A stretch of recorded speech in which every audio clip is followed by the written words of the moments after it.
आइए प्रारंभ करते हैं आज की कक्षा को। मंगलाचरण के लिए अपने दोनों हाथ जोड़ लें। ओम नमः सिद्धेभ्यः। ओम नमः सिद्धेभ्यः। ओम नमः सिद्धेभ्यः। नमो अरिहन्ताणं नमो सिद्धाणं नमो आयर्याणं नमो वज्रायाणं नमो लोये सव्यसाहुणम्। अनंत अनंत सिद्ध परमेष्ठी भगवान की जय। द्वादशांग में जिनवाणी माता की जय। चारित्र चक्रवर्ती एक श्री शांति सागर जी महामुनिराज की जय। संत शिरोमणि आचार्य भगवंत एक श्री विद्यासागर जी महामुनिराज की जय। परम पूज्य गुरुदेव निर्यापक श्रमण मुनि पुंगव श्री सुधा सागर जी महाराज की जय।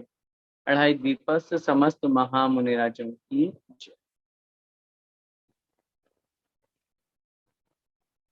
जैसा कि आप सभी को विदित है कि सिद्धांत प्रवेशिका भाग 1 का हमारा अध्ययन पूरा हो चुका है और कल दिनांक 18 जून को 2 सेशन में दोपहर और सायंकालीन इन 2 सेशन में आप लोगों का एग्जाम होना निर्धारित हुआ है। एग्जाम तो कल है ही, लेकिन फिर भी एवरी सैटरडे की जैसे हम लोग आज अपनी कक्षा को यहाँ पर स्वाध्याय के रूप में समझ रहे हैं और जैसा कि सब लोगों की भावना थी, सब लोगों का मन था कि आज की जो क्लास है, चूंकि हमें कुछ लोड भी नहीं चाहिए और हम बिल्कुल फ्री माइंड से क्लास पढ़ेंगे, क्योंकि कल एग्जाम है तो एग्जाम की टेंशन भी है थोड़ी सी, तो एक्स्ट्रा आप पढ़ाएंगे, दूसरा भाग शुरू करेंगे, तो उसकी बजाय सब लोगों की भावना पहले भी बनी थी और फिर आज ये प्लान हुआ कि आचार्य भगवंत के बारे में हम कुछ जानें। हम आचार्य श्री का इतना गुणानुवाद करते हैं, आचार्य श्री के बारे में जनरल पब्लिक को आज हम सब जानते हैं, तो उनके जीवन के ऐसे ऐसे प्रसंग आज आप लोगों के बीच में रखे जाएंगे जिनको सुनकर के हमें अपने जीवन को जीने की प्रेरणा मिलेगी। जिन संस्मरणों को सुनने के बाद हमें ये पता चलेगा कि वास्तव में एक ऐसे साक्षात भगवान की प्रतिमूर्ति को हम दर्शन कर रहे हैं।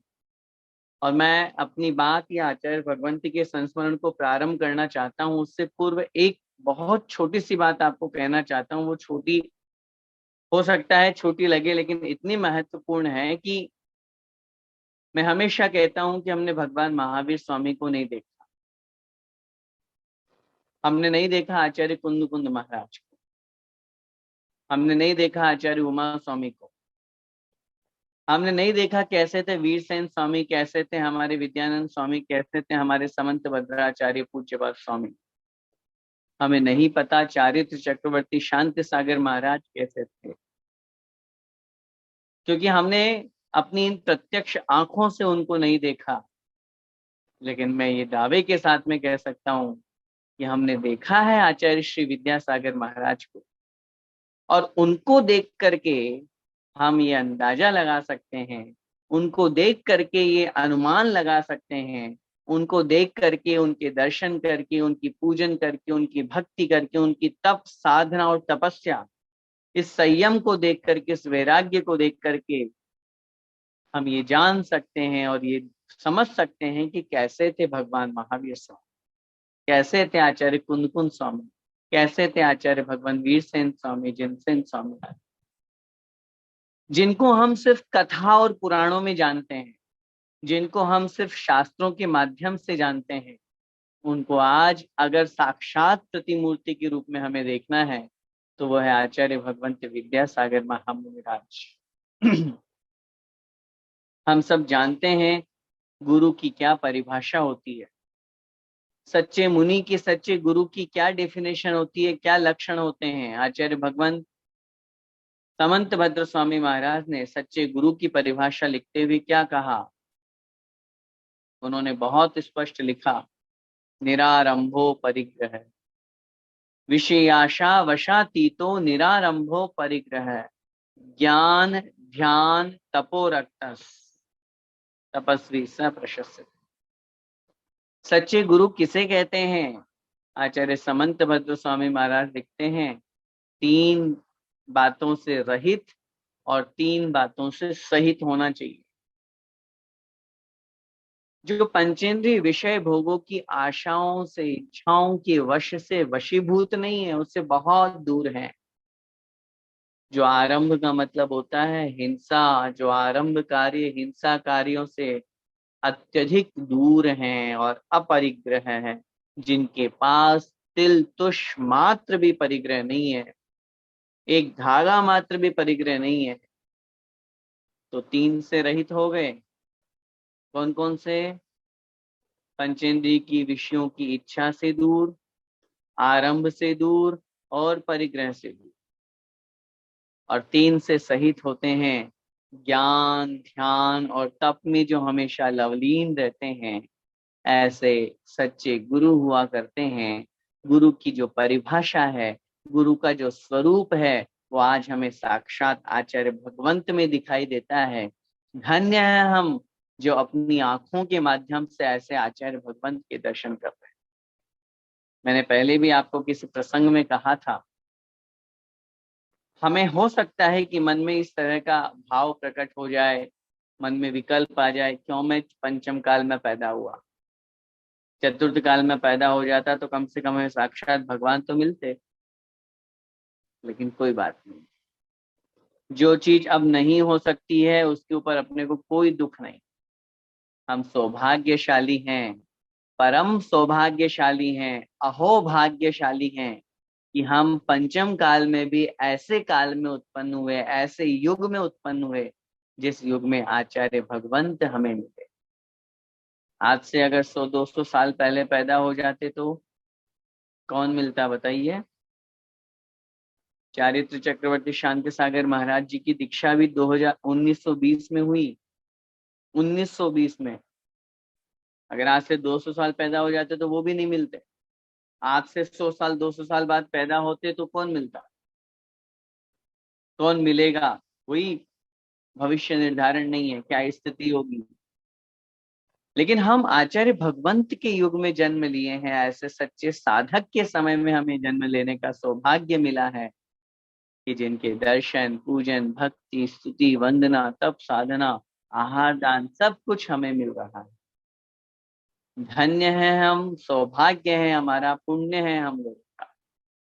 तो इसलिए आज आचार्य भगवंत के बारे में जब अपने को कुछ कहना हो और कुछ बोलना हो, आगामी पंचमी जो अपनी आ रही है, आषाढ़ शुक्ला पंचमी के दिन आचार्य भगवंत का दीक्षा दिवस का शुभ मांगलिक अवसर भी आ रहा है। डेट वाइज अगर अपन बात करते हैं तो 30 जून 1968 को उनकी दीक्षा हुई थी।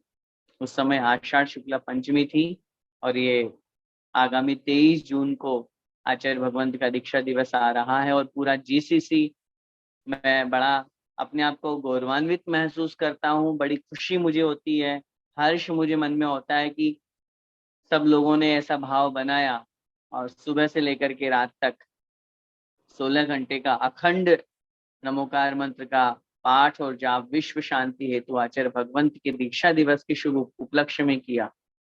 तो निश्चित रूप से वो जो 23 तारीख को होने वाला अपना जो कार्यक्रम होगा, वो आज भूमिका बनाएगा और आचार्य भगवंत दीर्घायु हो, शतायु हो, निरोगी हो, स्वस्थ हो, हम सबकी उम्र आचार्य भगवंत को लग जाए और वो जितना आज धर्म सभा धर्म प्रभावना कर रहे हैं, वो और अधिक अधिक अधिक धर्म प्रभावना करके अपनी आत्म साधना करें, ऐसी अपन सबकी मंगल भावना है।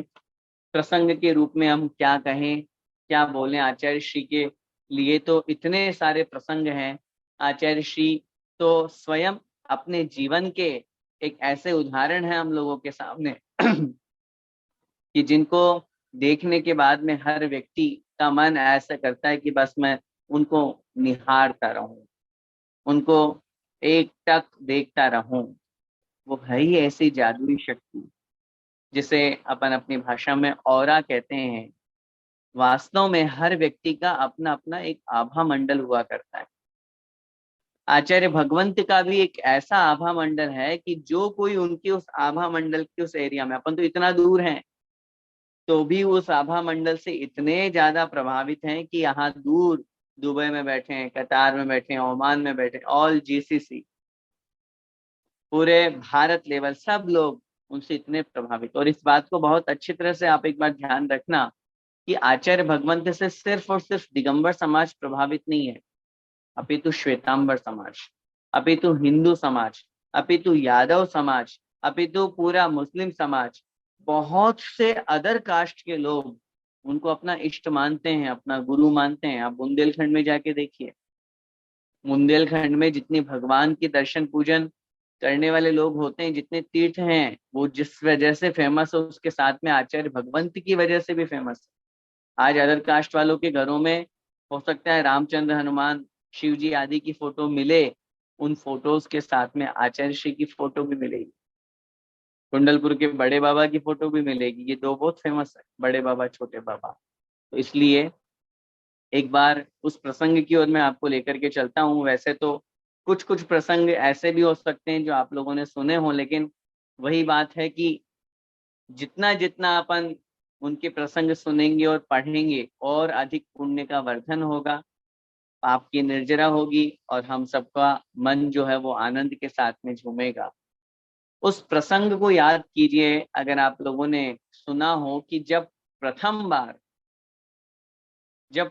बार आचार्य भगवंत ब्रह्मचारी अवस्था में थे, और उस ब्रह्मचारी अवस्था में जब सबसे पहली बार वो अपने गुरु ज्ञान सागर महाराज जी के श्री चरणों में पहुंचे थे, और ज्ञान सागर महाराज जी के श्री चरणों में पहुंचने के बाद में उन्होंने जो सबसे पहला निवेदन किया, सबसे पहली जो अपनी बात रखी कि भगवान मैं आपके श्री चरणों में ज्ञानार्जन के हेतु आया हूँ, क्योंकि उस समय उनका भाव विशेष रूप से ज्ञानार्जन का ही था। तो ज्ञानार्जन का जो उनका भाव था, उस भाव के साथ में उन्होंने संकल्प लिया, और जैसे ही गुरु ने कहा क्या तुम विद्या लेने आए हो, विद्याधर हो, नाम भी विद्याधर है और विद्या लेके उड़ जाओगे, तब उस समय उन्होंने अपने जीवन को कितना दृढ़ संकल्पबद्ध किया। और उसी समय आचार्य ज्ञान सागर महाराज के श्री चरणों में, उस समय चूंकि वो मुनि अवस्था में थे इसलिए अपन दोनों में डिफरेंस करने के लिए आचार्य शब्द का प्रयोग कर रहे हैं, उस समय आचार्य ज्ञान सागर महाराज के श्री चरणों में आजीवन सवारी का त्याग कर, अब सवारी का त्याग तो कर दिया। अब देखना प्रसंग, ये तो सबने सुना है लेकिन इसके आगे का प्रसंग सुनिए।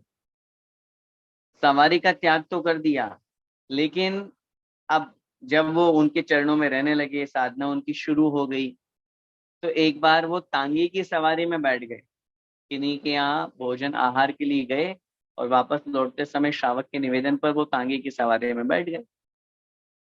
तांगे की सवारी में जब वो बैठ करके वापस आए, अगले दिन किसी प्रसंग में गुरु ज्ञान सागर महाराज को पता चला, तो उन्होंने अपने शिष्य विद्याधर जी को बुलाया और बुला करके कहा आपने तो आजीवन सवारी का त्याग किया है।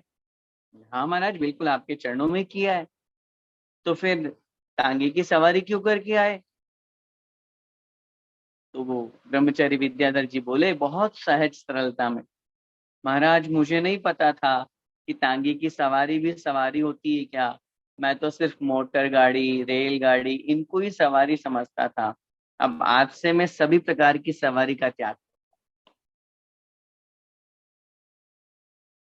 एक ऐसा सहज सुबोध सरल बालक जिसके मन में कोई छल कपट नहीं है, जिनके मन में कोई मायाचारी नहीं है, ऐसा भाव उस समय उनके पास में था। सोचिए जरा, जब वो आए थे ठीक से हिंदी बोलना भी नहीं जानते थे, ठीक से हिंदी बोलना भी नहीं जानते थे। दीक्षा के प्रसंग में आपको सुनाऊं, दीक्षा के प्रसंग में आप लोगों ने सुने होंगे या नहीं सुने तो समझिए, वो जब आए थे 1967 में, 67 में, तब उनकी उम्र 21 वर्ष 6 माह थी ओनली।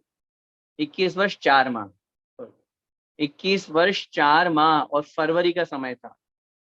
1967 की ये बात है।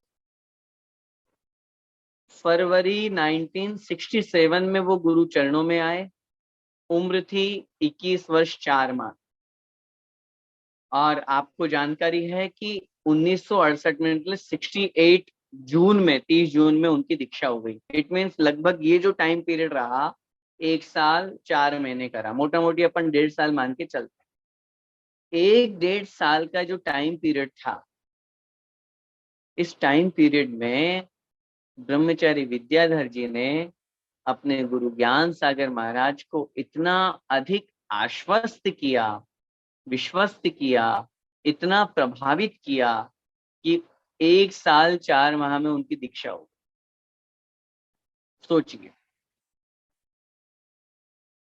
उस समय उनकी उम्र मात्र 22 वर्ष की उम्र थी। उस 22 वर्ष की उम्र में पूरी दुनिया, और आप लोगों ने नाम सुना होगा सर सेठ भागचंद जी सोनी साहब का, अजमेर की बात है। और उस समय तमाम पूरी दुनिया का हो या उस समय का जो समाज था, वो जैसे ये निर्णय हुआ कि भाई इतनी छोटी उम्र में इनको दीक्षा कैसे दी जा सकती है, ये तो बहुत छोटे हैं, 22 वर्ष का।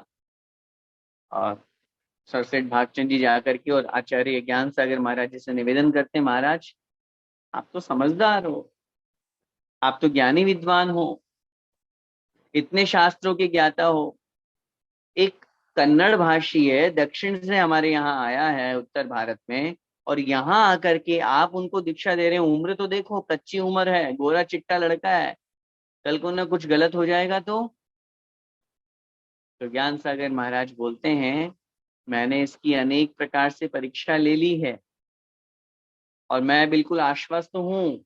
अगर तुम्हें इनकी परीक्षा लेनी हो तो तुम भी इनकी परीक्षा ले सकते हो। ठीक, ज्ञान सागर महाराज जी ने जैसे ही कहा, भागचंद जी और भी उनके जो जितने सब मित्र थे, सब सेठ लोग थे ही सही, उन्होंने एक प्रसंग में देखा। अगले दिन शाम का समय था, सामायिक के बाद वाला समय, और सामायिक के बाद वाले समय में वो एक पुस्तक लेकर के पढ़ रहे थे,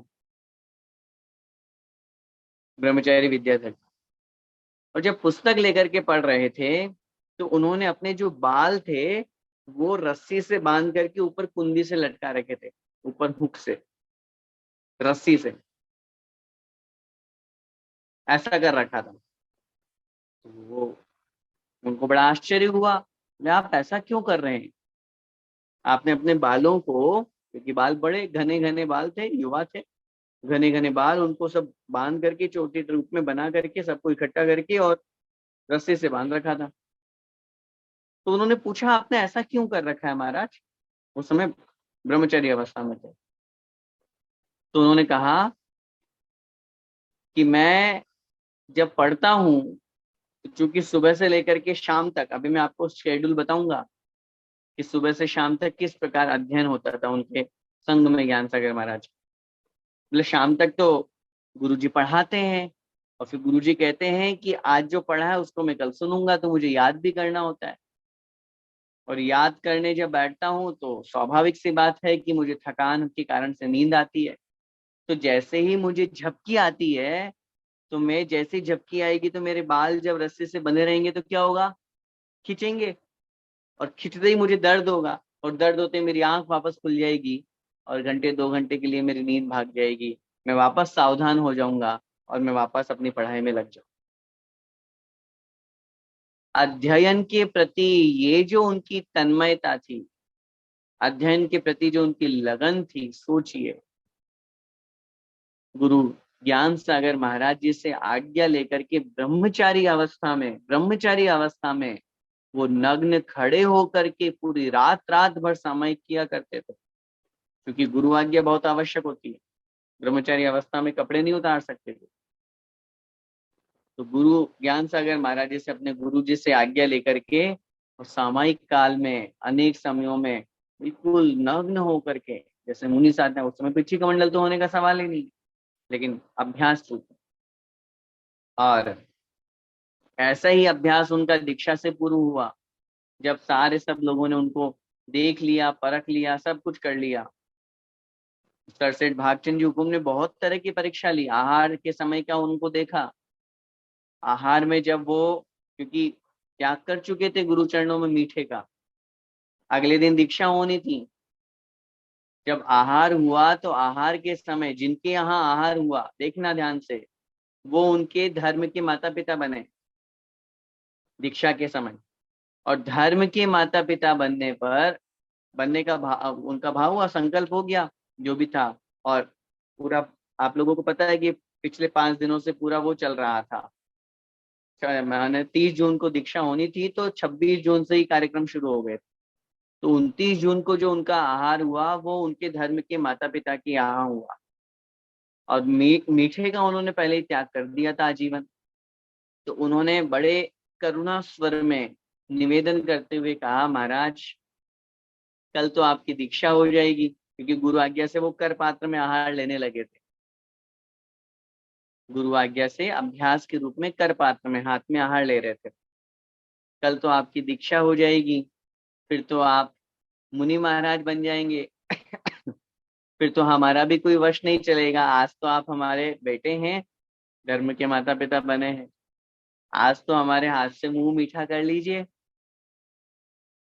इतना अनुनय विनय किया, लेकिन उसके बावजूद भी वो अपने नियम से, अपने संकल्प से बिल्कुल भी डिगे नहीं, अपने संकल्प से चलायमान नहीं हुए। मोह उनको वश में नहीं कर पाया, मोह उनको आकर्षित नहीं कर पाया।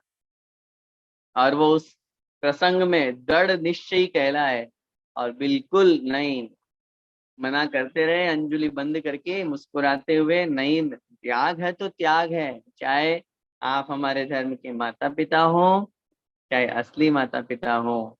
जब इस शरीर को जन्म देने वाले माता पिता का ही त्याग कर दिया, सब कुछ छोड़ दिया, तो फिर ये सब क्या है। ऐसा दृढ़ संकल्प जब उनके हम देखते हैं। और इसी प्रसंग में आगे अपन बढ़ते हैं। जब केशलोच की बात आई, केशलोच का एक बहुत सुंदर प्रसंग है, क्योंकि ब्रह्मचारी विद्याधर जी उस ब्रह्मचारी अवस्था में भी गुरु आज्ञा से केशलोच का अभ्यास किया करते थे। और उन गुरु आज्ञा से जब केशलोच कर रहे थे, तो वो जब बालों को खींचते हैं तो अपन जानते हैं बड़े घने बाल थे और खून निकल रहा था। वहीं पर एक क्षुल्लक महाराज जी थे, तो क्षुल्लक महाराज जी ने ज्ञान सागर महाराज जी के चरणों में जाके निवेदन किया, उनसे रहा नहीं गया उनका दर्द सहन। वो अपने आप में फील कर रहे थे कि उनको कितना दर्द हो रहा होगा। तो उन्होंने ज्ञान सागर महाराज जी से कहा, महाराज जी इनको आज्ञा दे दीजिए, कैंची से बाल बनवा लें। तो ज्ञान सागर महाराज ने कहा, नहीं नहीं, देखते हैं देखते हैं।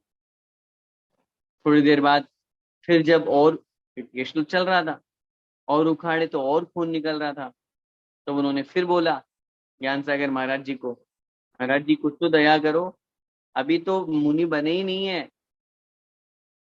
तो ज्ञान सागर महाराज बोले, मैं तो आज्ञा नहीं दूंगा, उससे पूछो। तो शुल्लक जी को कुछ हर्ष तो हुआ, चलो कोई बात नहीं, आप आज्ञा नहीं दे रहे हैं तो उनको निवेदन कर देंगे, तो आपकी यही अनुमति मान करके। और वो उनके पास में गए और जाकर के उनको निवेदन किया, ब्रह्मचारी भैया जी खून निकल रहा है, आप कैंची से बाल बनवा सकते हैं, आप कृपया कैंची का उपयोग कर लीजिए।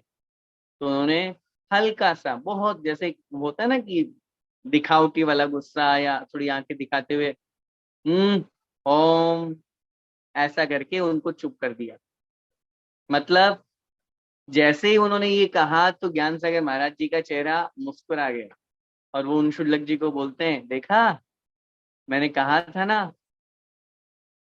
और इसी भाव से, इसी प्रसंग से उनका, उनको जो एक भवितव्यता अपन बोलते हैं कि ज्ञान सागर महाराज ने उनका भविष्य जान लिया, ये वास्तव में दृढ़ चारित्री होगा, दृढ़ निश्चयी होगा।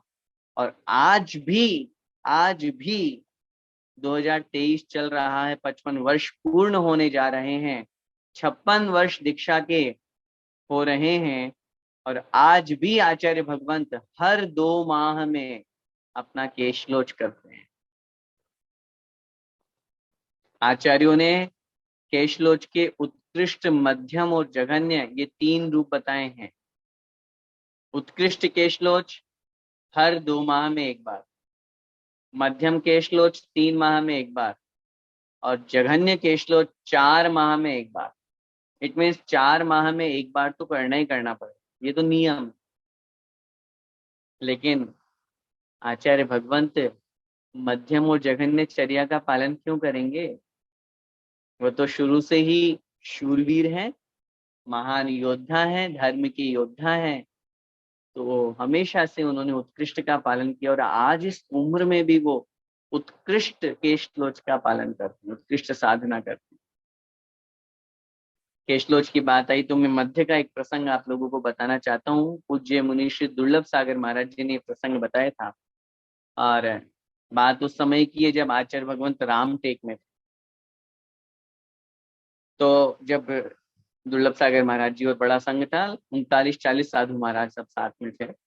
तो क्योंकि आचार्य भगवंत का जिस दिन केशलोच होता था तो और भी 3-4 साधु महाराज उस दिन केशलोच किया करते थे, गुरु के साथ साथ वो भी उत्कृष्ट 2 माह वाला करते थे। तो जब महाराज लोगों को पता चला कि आज अष्टमी है, आचार्य महाराज का उपवास और कल नवमी है, और आचार्य महाराज के जो 2 माह वाला संकल्प वो नवमी को पूरा हो रहा है।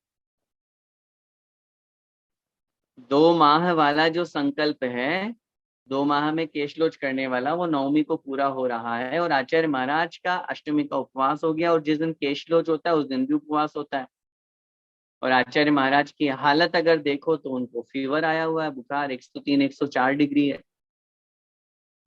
तो सब महाराज लोगों ने प्लानिंग करी, और प्लानिंग ये करी कि आचार्य महाराज को हम याद ही नहीं दिलाएंगे कि महाराज 2 माह पूरे होने वाले हैं और कल नवमी का केशलोच आपका लास्ट डे है। ऐसा कोई प्रसंग ही नहीं छेड़ेंगे, कक्षा में भी नहीं छेड़ेंगे, कहीं आपस में कुछ नहीं करेंगे। ठीक है, सबकी प्लानिंग हो गई। प्रसाद सागर महाराज जी, दुर्लभ सागर महाराज जी, सबकी। अष्टमी का उपवास हो गया, नवमी का सब लोगों ने, सब महाराज लोगों ने कहा ठीक है आहारचर्या को निकलेंगे। संकल्प किसी का नहीं हुआ। 9 बजे की बात है, सुबह सुबह 9 बजे आचार्य श्री ने प्रसाद सागर महाराज जी को, जो निर्यापक श्रमण है, उनको बुलाया और बुला करके कहा सुनो, जाओ राख लेकर के आओ। जो राख होती है केशलोच करने में उपयोग आती है। तो आचार्य श्री को तो याद रहेगा ही ना, महाराज लोगों की कितनी भी प्लानिंग रहे उससे क्या है। तो उन्होंने प्रसाद सागर जी को कहा, तो प्रसाद सागर जी उठकर जाने लगे गुरु आज्ञा से। दुर्लभ सागर महाराज जी ने निवेदन किया, नहीं प्रसाद सागर महाराज जी आप नहीं जाइए, आज कल भी उपवास था, महाराज का स्वास्थ्य ठीक नहीं है। तो आचार्य श्री ने कहा नहीं, मैं कह रहा हूँ जाओ। देखना प्रसंग, देखना आचार्य श्री देख रहे हैं कि दुर्लभ सागर जी प्रसाद सागर जी को मना कर रहे हैं, और आचार्य श्री ने फिर कहा नहीं जाओ लेके आओ। तो दुर्लभ सागर महाराज जी ने थोड़ी धृष्टता दिखाते हुए, धृष्टता शब्द का प्रयोग इसलिए कर रहा हूँ क्योंकि ये प्रसंग उन्हीं का सुनाया हुआ है और उन्हीं के शब्द में बोल रहा हूँ, कि गुरु चरणों के प्रति इतना अनुराग, गुरु के प्रति इतना वात्सल्य, विनय भाव, कि गुरु को कष्ट हो रहा है वो कष्ट हमें अपने आप में फील होता है। और वो भाव रख कर के उन्होंने हाथ आगे कर दिया, रास्ता रोक दिया, नहीं महाराज आप जाने नहीं देंगे हम आपको, आप मत जाओ, आप मत लेके आओ रात। इतना श्रम उन्होंने किया या इतनी ताकत लगा दी। तो थोड़ा सा फिर ऊंचे स्वर में आचार्य ने कहा, सुना नहीं आपने, आप इनको जाने दीजिए, आप जाओ लेके आओ। थोड़ा ऊंचे स्वर में कहा, तेज। और जैसे ही ये कहा तो दुर्लभ सागर जी की आंखों से आंसू आने लगे। वो तो गुरु आज्ञा मान करके लेके आना ही था, लाए, दिए उनको राख। उन्होंने भी केशलोच किए, और सब मुनि महाराजों ने भी केशलोच किए जिनको करना था उस दिन। दोपहर के समय कक्षा के बाद में दुर्लभ सागर महाराज जी आचार्य श्री के चरणों में पहुंचते हैं और पहुंच करके निवेदन करते हैं, महाराज क्या आवश्यकता थी आज केशलोच करनी। शास्त्रों में जब उत्कृष्ट, मध्यम और जघन्य तीनों चीज लिखी हुई है, 2 माह आपके आज कंप्लीट हो रहे हैं, उसके बावजूद भी ये भी लिखा हुआ है मूलाचार्य जी में भी, अगर कदाचित कोई कारण हो तो 1-2 दिन और आगे बढ़ा सकते हैं तो भी आपका उत्कृष्ट कहलाएगा। नहीं तो मध्यम कर लेते और बाद में कर लेते। कल आपका उपवास था, आज भी आपका केशरोच की वजह से उपवास हो गया, हालत आपकी ऐसी है, बुखार हो गई है, फिर भी आपने केशरोच किया। तो ज्ञान आचार्य भगवंत बड़े मुस्कुराते हुए स्वर में बोले, क्यों चिंता करते हो? मुझे कल बुखार था और सुबह जब मैंने केशलोच किया तो मुझे कोई बुखार नहीं था। मैं तो खुद सोचता हूँ कि मैं उत्कृष्ट चर्या का पालन करूं, लेकिन मेरे गुरु जी आकर के और मुझे कैसे न कैसे करके उस चर्या का पालन करा जाता। सोचिए, इन सबका श्रेय वो किनको दे रहे हैं? अपने गुरु ज्ञान सागर महाराज जी।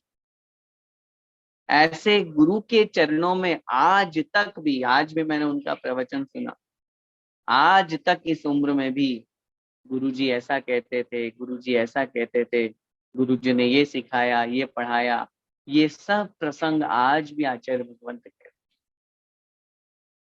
उत्कृष्ट चर्या का पालन, चर्या से कोई समझौता नहीं। आज जहां अन्य साधु, शीतलाचारी साधु पंखा, कूलर, एसी का उपयोग करते हैं, धन संपत्ति परिग्रह इकट्ठा करते हैं, जहां अपने अपने मठ बनवा रहे हैं, अपने नाम यश प्रसिद्धि की कामना है, इन सब से बहुत दूर, इन सब से बहुत अलग आचार्य भगवंत है। और ये सब गुण उनमें कहाँ से आए? ये सब कहाँ से सीखा उन्होंने? ये सब सीखा उन्होंने अपने गुरु ज्ञान सागर महाराज जी से। ज्ञान सागर महाराज जी के अंदर जो मार्दव गुण कूट कूट के भरा हुआ था, सोचिए जरा, उस प्रसंग को याद कीजिए। उस समय की बात, जब गुरु चरणों में रह करके उन्होंने अध्ययन किया, जो भी मैं आपको बात कह रहा था कि मैं आपको बताऊंगा, एक प्रमाण से मुझे यहाँ पर मिला है कि उनका जब दीक्षा के बाद जब वो अध्ययन किया करते थे तो उस अध्ययन में उनका क्या शेड्यूल रहता था। आप सोचिए जरा कि एक विद्यार्थी का जीवन, एक साधक का जीवन, जैसे अध्यापक और पढ़ने वाला छात्र शेड्यूल बनाता है, वैसा शेड्यूल उनका था। लेकिन वर्तमान में जो अपन कोई भी समय सारणी बना है, उसको कौन कितने लोग फॉलो करते हैं, और उनका शेड्यूल मैं आप लोगों के सामने बोल के सुना रहा हूँ। ज्ञान सागर महाराज जी के आदेश और उनके सानिध्य में ज्ञान सागर महाराज जी खुद उनको पढ़ाते थे। सुबह 5:30 बजे से लेकर के 6:30 बजे तक अध्यात्म तरंगिणी और समय सार कलश, इन ग्रंथों का स्वाध्याय होता था।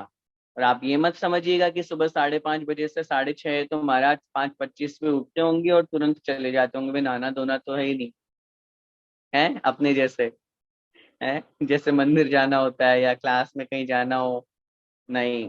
प्रातःकाल की सामायिक, प्रातःकाल की आचार्य वंदना कौन करेगा? इसलिए शास्त्रों में लिखा है, भूमा ही पिछली रयन में कछु शयन एक आसन कर। ये साधक महानुभाव ब्रह्म मुहूर्त में उठ 3-4 बजे और उठ करके साधना किया करते हैं 5:30 से 6:30 तक। ये ग्रीष्म काल वाली बात मैं कर रहा हूँ। फिर उसके बाद में 7 बजे से 8 बजे तक प्रमेय रत्नमाला, ये न्याय का ग्रंथ है, इसका स्वाध्याय होता था। 8 बजे से 9 बजे तक समय सार, जो महान ग्रंथ है, उसका स्वाध्याय हुआ करता था। फिर उसके बाद में आहारचर्या 9 से 10:30 तक। फिर 10:30 से 11:30 बजे तक अष्ट सहस्त्री ग्रंथ का स्वाध्याय होता था। ये अष्ट सहस्त्री जो ग्रंथ है, ये इतना जटिल है, इतना जटिल है कि सामान्य व्यक्ति तो नाम भी नहीं बोल पाता। अब आप सोच लीजिए। और विद्वानों में ये धारणा है कि अष्ट सहस्त्री का मतलब है, अगर कोई पढ़ ले तो पढ़ ही नहीं सकता, इसलिए विद्वानों ने उसका नाम क्या दे दिया पता आप लोगों को? अष्ट सहस्त्री का नाम विद्वानों ने दे दिया कष्ट सहस्त्री, कि ये ग्रंथ तो बड़ा कष्ट देने वाला है। ऐसे महान ग्रंथ का भी स्वाध्याय वहां उस आचार्य भगवान कराते थे। फिर उसके बाद में दोपहर की सामायिक, सामायिक के बाद में दोपहर 1 बजे से लेकर के 2 बजे तक का तंत्र रूपमाला, व्याकरण का जो ग्रंथ है, व्याकरण की जो भाषा है, वो सब सिखाते थे। फिर उसके बाद में दोपहर 3 बजे से लेकर के 4 बजे तक पंचास्तिकाय ग्रंथ का स्वाध्याय। फिर उसके बाद में दोपहर वही शाम का समय 4 बजे से लेकर के 5 बजे तक पंचतंत्र कथाएं हैं ये संस्कृत में, उनका स्वाध्याय। और फिर 5 बजे से लेकर के 6 बजे तक जैनेन्द्र व्याकरण का स्वाध्याय। अब आप बोलिए, सुबह 5:30 बजे से लेकर के शाम को 6 बजे तक 1 मिनट का टाइम नहीं मिला। ये साधक मुनि की चर्या है। हम और आप तो बीच में कितनी बार भोजन करेंगे, सोएंगे, खाएंगे, पिएंगे, और आप बोलोगे रात का टाइम है। सामायिक सामायिक भी तो करनी है, और सामायिक करने के साथ साथ शाम की भक्ति करनी है, भक्ति करने के बाद सामायिक, सामायिक के बाद ध्यान करना है, और फिर जो पूरे दिन भर में इतने सारे ग्रंथ पढ़े हैं, गुरुजी ने जो पढ़ाए हैं, उसको याद करना है। तब जाकर के आज आचार्य श्री का नाम इतना हो रहा है। जो साधना उन्होंने गुरु चरणों में रह करके करी, बहुत बार बोलते हैं वो कि गुरुजी ने हमें अल्प समय दिया, लेकिन उस अल्प समय में भी हमें ऐसा बना दिया कि आज जो कुछ भी है सब उन्हीं की बदौलत। इसीलिए वो कहते हैं गुरुजी ने हमें शिक्षा के साथ शिक्षा पद्धति दी, पढ़ना सिखाया। हम और आप तो बस पढ़ लेते हैं। आप लोग सोच रहे होंगे कल परीक्षा क्यों ले रहे हैं भैया जी? हमें भी गुरु से ही, परंपरा से ही ज्ञान मिला है, तो इसलिए जो पढ़ा है उसको याद कीजिए। याद नहीं करेंगे तो ये तो प्रवचन हो गया, सुन लिया, बस सुन लिया और हो गया, खत्म मामला। याद जब तक नहीं होगा तब तक वो आत्मा की पर्याय नहीं बन पाएगा ज्ञान। और प्रतिदिन वो रात्रि में सोने से पहले याद करते थे, स्मरण करते थे, चिंतन करते थे, और अगले दिन गुरु जी को सुनाते थे। वो जो मैंने अभी आपको प्रसंग बताया, चोटी को बांधते थे। ऐसी ऐसी स्थिति में साधना किया करते थे। और जब सन 1972 की बात है, गुरु चरणों में बैठे हुए थे, और गुरु ज्ञान सागर महाराज जी को जब ये लगने लगा कि अब मेरा अवसान काल है, मुझे समाधि लेनी है, मुझे संलेखना धारण करना है, तब ऐसी स्थिति में मैं कहाँ जाऊं, किसके पास में जाऊं, और मेरे ऊपर जो भार है आचार्य पद का उसे मैं छोड़ना चाहता हूं। तब उन्होंने कक्षा पढ़ाते समय अपने शिष्य विद्यासागर महाराज जी से कहा, सुनो, मेरा अब समय हो रहा है और मैं संलेखना लेना चाहता हूँ। मेरे इस आचार्य पद के भार को तुम ग्रहण करो और मुझे भार मुक्त करो। तुरंत मुनि श्री विद्यासागर महाराज जी बोले, महाराज मुझे इस प्रपंच में नहीं फंसना, मुझे कोई भार नहीं चाहिए। मुनि में रह करके जो साधना आपने मुझे सिखाई है, बस मैं वही साधना करता रहूं, यही मुझे आशीर्वाद दीजिए। ज्ञान सागर महाराज कुछ नहीं बोले और कक्षा पूरी हो गई। लेकिन उनकी चिंता दिन ब दिन बढ़ती जा रही थी। एक दिन उनके पास में सेठ छगनलाल जी पाटनी, ऐसे 3-4 जो सेठ थे, भागचंद जी, सोनी, वो सब जब गुरु चरणों में आए, नसीराबाद की बात है, और आकर के देखा कि ज्ञान सागर महाराज जी बड़े चिंतित हैं, बड़े विकल्पित हो रहे हैं। उनसे पूछा, महाराज क्या हुआ, आज इतना विकल्पित क्यों? तो उन्होंने अपने मन की बात कही, क्या करूं, मुझे तो अपने आचार्य पद का त्याग करना है, क्योंकि समाधि और संलेखना में आचार्य पद का त्याग करना होता है, और नहीं करूंगा तो ये भार में कहाँ लेकर के जाऊंगा, मेरी अच्छी समाधि नहीं हो पाएगी। तो इसमें आपत्ति क्या है महाराज? बोले, आपत्ति ये है कि मैं अपना आचार्य पद किसको दे के जाऊं? विद्यासागर जी मना कर रहे हैं और कोई मुझे योग्य दिख नहीं रहा है। तो उन्होंने, ठीक है महाराज, हम निवेदन करते हैं, हम चर्चा करते हैं। और उस समय वो छत पर सामायिक कर रहे थे, और वो सब 3-4 सेठ जी महानुभाव उनके पास में पहुंच करके उनसे कहा, क्या आप अपने गुरु की समाधि बिगाड़ना चाहते हैं? नहीं, मैंने ऐसा कब कहा, मैंने ऐसा क्या कर दिया? तो फिर आपने आचार्य पद लेने से क्यों मना कर दिया? तो बहुत सहजता में उत्तर देते हैं कि गुरुजी ने ही तो सिखाया है कि मूलाचार्य में लिखा है कि आचार्य से ज्यादा साधना मुनि करते हैं, इसलिए उनकी निर्जरा ज्यादा होती है। तो मैं क्यों इस विकल्प में पढ़ूं? मैं तो मुनि पद पे ही ठीक हूँ, मुझे नहीं चाहिए कोई आचार्य पद, मुझे नहीं चाहिए कोई भार। तो दूसरे सेठ जी बोलते हैं, आपको नहीं चाहिए, लेकिन आप अगर उनका आचार्य पद नहीं लेंगे तो फिर कैसे वो समाधि करेंगे? तो उन्होंने कहा, क्यों, विवेक सागर महाराज जी है ना, उनको आचार्य पद दे दीजिए। उनसे पहले दीक्षित थे वो, उस समय कुचामन सिटी में चातुर्मास चल रहा था उनका। या फिर शुल्लक महाराज जी है ना संघ में, उनको मुनि दीक्षा दे वो, और मुनि दीक्षा दे करके उनको आचार्य बना दे। मुझे ही क्यों, मुझे नहीं बनना। तो फिर तीसरे सेठ जी बोलते हैं, अच्छा, तो इतना सब कुछ उन्हें आपको योग्य बनाया, आपको पढ़ाया लिखाया, संस्कृत भाषा, हिंदी भाषा, अंग्रेजी भाषा सबका ज्ञान कराया, आपको मुनि दीक्षा दी, आपको एक शिष्य के रूप में स्वीकार किया, तो क्या आप अपने गुरु को गुरु दक्षिणा नहीं देंगे? इतना जैसे ही सुना उन्होंने, उनका गुरु दक्षिणा में मुझे कोई आपत्ति नहीं है, जो भी आप गुरु मेरा महाराज मुझसे मांगेंगे मैं दूंगा। बोले, क्या है आपके पास? लौकिक परिग्रह तो कुछ भी नहीं है, जब नहीं है तो फिर क्या दोगे? ठीक प्रसंग, वो तीनों चारों सेठ जी वहां से चले गए। और जैसे ही अगले दिन कक्षा में, गुरु महाराज की कक्षा में आचार्य भगवंत पहुंचे, मुनि श्री विद्यासागर जी पहुंचे। पहुंचते ही साथ में ज्ञान सागर महाराज ने कहा, क्यों, क्या तुम मुझे गुरु मानते हो? आपत्ति क्या महाराज, सब कुछ आप ही हैं। तो क्या तुम मुझे इतना सब कुछ, मैंने तुमको पढ़ाया लिखाया दीक्षा दी, मुझे गुरु दक्षिणा नहीं दोगे? तो उन्होंने अपना हाथ जोड़े और सिर्फ उनके चरणों में रख करके निवेदन किया, महाराज जो आप कहोगे, पूरा जीवन सर्वस्व आपके चरणों में लुटाने के लिए तैयार हूँ, आप आदेश कीजिए मुझे क्या करना है। उन्होंने कहा, तुम्हें मेरा आचार्य पद स्वीकार करना होगा। गुरु ने जैसे ही ये आदेश दिया, स्तब्ध रह गए। उन्होंने कहा, महाराज मैं अपनी साधना बहुत अच्छे से यहाँ कर रहा हूँ, आपने ही सिखाया है, मैं कैसे इस भार को आगे बढ़ाऊंगा? तुम चिंता मत करो, मेरा आशीर्वाद है। सारी बातें उन्होंने कही, समझाई, और वो दिन निश्चित हो गया। मंगसिर कृष्णा दोज, 22 नवंबर सन 1972। जब आचार्य पद की बात, अब यहाँ तक के बहुत से प्रसंग हो सकते हैं आपने सुने हो, अब एक नया प्रसंग इसी के साथ जुड़ा हुआ है। संघ में जो शुल्लक महाराज जी थे वो बहुत बड़े ज्योतिषी थे, बहुत बड़े ज्योतिषी थे।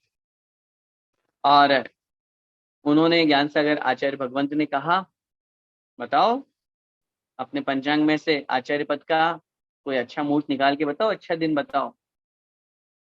उन्होंने आगामी जो समय था, चातुर्मास कंप्लीट हो रहा था, नवंबर की बात हो चुका था, तो उस प्रसंग में उन्होंने जो मुहूर्त निकाला और देखा, अरे इतना अच्छा योग बन रहा है, तो उनके शब्द में आप लोगों को बता रहा हूँ कि शुल्लक महाराज जी ने ज्ञान सागर महाराज जी से कहा, महाराज मंगसिर कृष्णा दोज 22 नवंबर 1972, ये जो दिन है वो सुबह प्रातः काल के 9 बजे का जो लगभग समय है, ये इतना अच्छा योग है कि पिछले 100 सालों में ऐसा कोई सुंदर योग नहीं आया, और आगामी आने वाले अनेक वर्षों तक ऐसा योग आने वाला नहीं है, ऐसा शुभ मुहूर्त मिलेगा ही नहीं। अगर इस शुभ मुहूर्त में आचार्य पद आपके माध्यम से इन्हें दिया जाएगा तो आपकी बहुत अच्छी समाधि होगी और इनके माध्यम से लिया जाएगा तो ये अपने आचार्य पद का निर्वहन अनेक अनेक वर्षों तक करेंगे। ये ज्योतिषी उन क्षुल्लक जी की भविष्यवाणी सुनकर के ज्ञान सागर महाराज ने कहा, अब तो उसी डेट पे उसी समय आचार्य पदारोहण होगा। और वही हुआ, और जो हुआ वो आज हम सब जानते हैं और देखते हैं और समझ रहे हैं। संलेखना भी बहुत अच्छे से हुई, और आज आचार्य पद का निर्वहन करते हुए 52 साल होने जा रहे हैं। 52 ईयर्स किसको कहते हैं? पिछले 2000 वर्षों का इतिहास उठा करके देखिए, 2000 वर्ष बोल रहा हूं मैं। भगवान महावीर स्वामी को निर्वाण हुए 2549, वीर निर्वाण संवत अपन बोलते हैं 2500 वर्ष। उन 2500 वर्षों के अंतर्गत सिर्फ एकमात्र भद्रभाव स्वामी महाराज का जो अपन प्रसंग पढ़ते हैं कि वो एकमात्र आचार्य थे और 500 शिष्य थे, और एकमात्र आचार्य, उनकी उम्र वो सारी की सारी, उनके अलावा पिछले 2000 वर्षों के इतिहास में ऐसे एक भी आचार्य नहीं हुए, एक भी आचार्य नहीं हुए जिनका दीक्षा काल, आचार्य काल 50 वर्ष का हो। सोचिए, इवन चार्य चक्रवर्ती शांति सागर जी महाराज, ज्ञान सागर जी महाराज, क्योंकि इन सब ने बहुत लेट दीक्षा ले पाए थे, 26 वर्ष की उम्र मात्र में उनको आचार्य पद मिला। और आचार्य पद का जो प्रसंग है, आचार्य पद जब उनको प्राप्त हुआ, वो जो समारोह हुआ, उस प्रसंग को तो जब सुनते और पढ़ते हैं तो रोंगटे खड़े हो जाते हैं।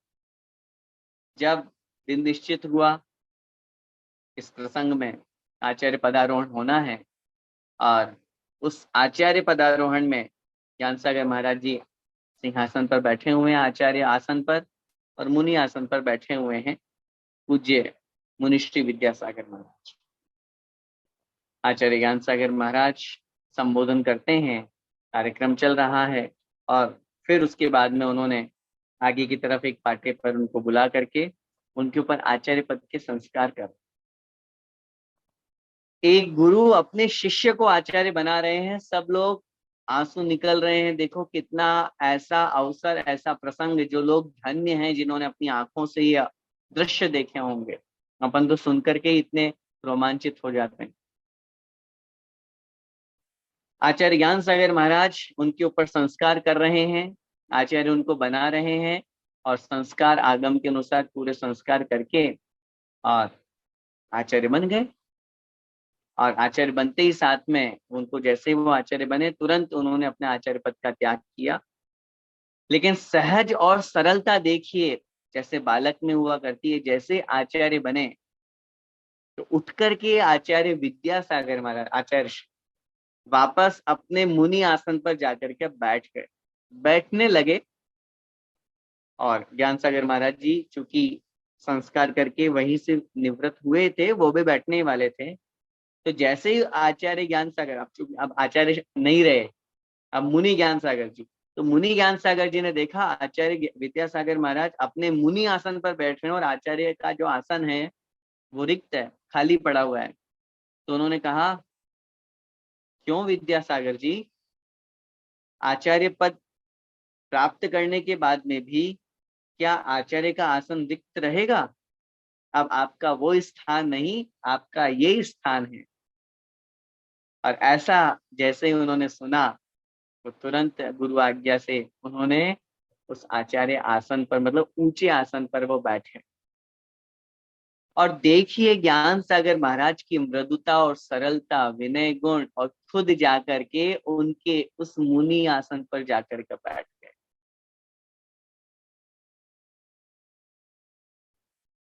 आरिका माता जी है, एक हुई हैं, मुझे उनका नाम, आरिका विशुद्धमती माता जी, जो अभी वर्तमान में वो नहीं, आरिका विशुद्धमती माता जी जिनकी समाधि हो गई। और ये सतना की थी, सतना के जो नीरज जी, निर्मल जी जैन थे, उनके गृहस्थ अवस्था की बहन थी। बहुत विदुषी आरिका थी। जब लोगों ने आरिका माता जी को जाकर के ये प्रसंग सुनाया, तो आरिका माता जी ने कहा, पिछले इतिहास के वर्षों में ऐसा प्रसंग न भूतो भविष्यति का तो कोई चर्चा कर नहीं सकते, क्या हो जाए कि एक आचार्य, एक गुरु अपने आचार्य पद को छोड़ करके अपने शिष्य के चरणों में बैठ जाए। धन्य है, धन्य है, इतना विनय गुण के अंदर। आगे और सुनिए। और जैसे ही ये दृश्य हुआ, ये होने के बाद में ज्ञान सागर महाराज ने कहा, ज्ञान सागर महाराज जी उनके चरणों में आए, चरणों में आकर के नमोस्तु निवेदन किया। और नमोस्तु निवेदन करने के बाद में बोले, मुझे अब आपके चरणों में, आपके सानिध्य में संलेखना लेनी है, मुझे आशीर्वाद प्रदान करो। सिर झुका, सोचिए, विचार कीजिए, कितना विनय गुण है। एक गुरु ने अपने शिष्य को, उस समय ज्ञान सागर महाराज जी की उम्र थी 86 ईयर्स, 86 साल के ज्ञान सागर महाराज जी थे, और 26 वर्ष के आचार्य भगवंत थे उस समय। 60 वर्षों का वय का, उम्र का अंतराल, ज्ञान का इतना बड़ा अंतराल, इतने बड़े ज्ञानी विद्वान, अनुभवशील सब कुछ, और एक नव युवक, नव दीक्षित, नव आचार्य के चरणों में बैठ कर के प्रार्थना कर रहे हैं। और उसी प्रसंग में उन्होंने कहा, वहां लिखा कि उन्होंने एक और बात कही जो बहुत कम लोगों को पता है। उन्होंने कहा, आचार्य महाराज, मैं आपके मुख से वत्स शब्द सुनना चाहता हूँ। वत्स जो होता है ना, जैसे आप लोगों ने किसी प्रसंग में पढ़ा हो, कोई भी रामायण महाभारत या कोई भी पुराण आदि का प्रसंग होता है, तो हे वत्स तुम ऐसा करो, है ना? जैसे छोटा सा बालक होता है या शिष्य होता है, उसको वत्स कहते हैं। तो ज्ञान सागर महाराज जी बोले आचार्य श्री से, मैं आपके मुख से वत्स शब्द सुनना चाहता हूँ। अब बताओ, अपने गुरु को कौन वत्स बोलेगा? लेकिन गुरु की कितनी मृदुता, गुरु की कितनी सरलता, कैसे कैसे गुण उनमें। और हकीकत में वो जो गुण उनमें थे, आज वो आचार्य श्री में दिख रहे हैं हर जगह। न उनको कोई ये नहीं चाहिए कि मेरा यही सिंहासन होना चाहिए, मेरा ये नाम होना चाहिए, मेरा ये होना चाहिए। सहजता, सरलता, अपन सब जानते हैं। विहार कर रहे हैं और नीचे बैठ गए, सड़क पे ही विहार कर रहे हैं तो पत्थर पे बैठ गए। वो जो प्रसंग आज से 5-7 साल पहले आया था, वो पत्थर एक पट्टी वाला जो था उस पे बैठ गए और वो 5-7 लाख में बिक गया। खैर, तो कहने का मतलब, और फिर उस समय उन्होंने उनका आदेश, अब आदेश तो क्या, उनका पूरा मान करके उनको संबोधन दिया, वत्स। और अब उसके बाद का एक और प्रसंग सुनिए। जब वहीं पर विराजमान थे नसीराबाद में, तो सर सेठ भागचंद जी सोनी साहब पधारे और ज्ञान सागर महाराज जी से निवेदन किया, महाराज इस बार का चातुर्मास अजमेर पधारिए, उसके लिए अजमेर चलिए, अजमेर के लिए आपसे निवेदन करने आए हैं। तो ज्ञान सागर महाराज क्या बोलते हैं पता है? ज्ञान सागर महाराज बोले, भागचंद जी आप भूल रहे हैं, अब मैं इस संघ में सिर्फ और सिर्फ एक मुनि हूँ। आपको जो भी चर्चा करनी है आचार्य महाराज से जाके सोचिए। ये थी सरलता ज्ञान सागर महाराज जी की, और वही गुण आज आचार्य श्री में अपन देखते हैं। आचार्य श्री ने वो जो एक शुभ मुहूर्त में जो गुरु ने उनको दीक्षा दी, शुभ मुहूर्त में जो आचार्य पद उनको दिया, जब उसके बाद में उनके मन में बहुत विकल्प होते थे। प्रसंग तो बहुत सारे हैं, समय भी आपका हो रहा है। अभी कल जो परीक्षा होनी उसके बारे में भी कुछ लोग जानकारी लेना चाहते हैं। आचार्य श्री के बारे में तो संस्मरण इतने सारे हैं कि जितना कहें उतना कम है। ये तो शुरुआत की, अभी तो आचार्य पद और पूरी दीक्षा का पूरे 50 साल के अनुभव है। तो जो मैं बात कर रहा था कि दीक्षा होने के बाद में जो उनके साथ में जो 4 वर्ष का जो संयोग रहा, 68 से लेकर के 72 का, उन्होंने जो पढ़ाया, तो हर बार 72 वर्ष में 1972 में जब आचार्य पद हो गया, तो उन्होंने कहा, महाराज अब आपने मुझे आचार्य पद तो दे दिया, मेरे लिए कोई आदेश? तब उन्होंने एक ही आदेश दिया था, अपने संघ को गुरुकुल बनाना।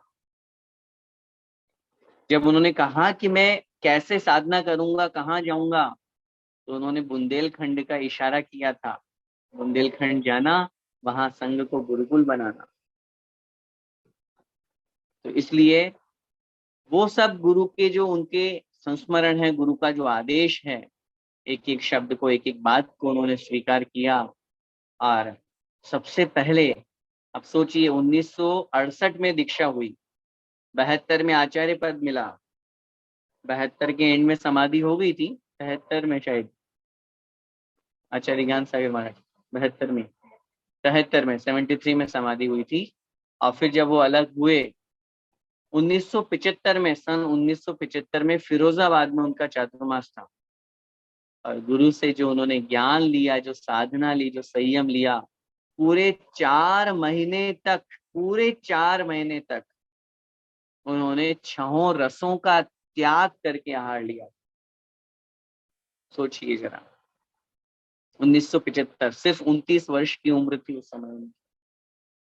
ऐसी महान साधना, ऐसे महान साधक, और उसी प्रसंग में, उसी 1975 की मैं घटना आपको बताऊं कि एक बार ध्यानस्थ हो गए, साधना करने लगे, और खड़गासन में 36 घंटे तक, 36 आवर्स, हम और आप तो अभी 1 घंटे क्लास पढ़ रहे हैं, उसमें 10 आसन बदल लिए होंगे, कभी इधर कभी उधर, कभी ये कभी वो।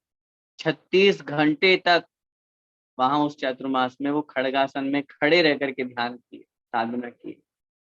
तो ऐसे महान साधक, उनकी जीवन की चर्या के बारे में क्या बोलें, सब जानते हैं, और कभी प्रसंग आएगा तो और सुनाएंगे। लेकिन एक छोटा सा प्रसंग मैं आप लोगों को और भी सुनाना चाहता हूँ। एक बार आचार्य भक्ति के समय का प्रसंग है।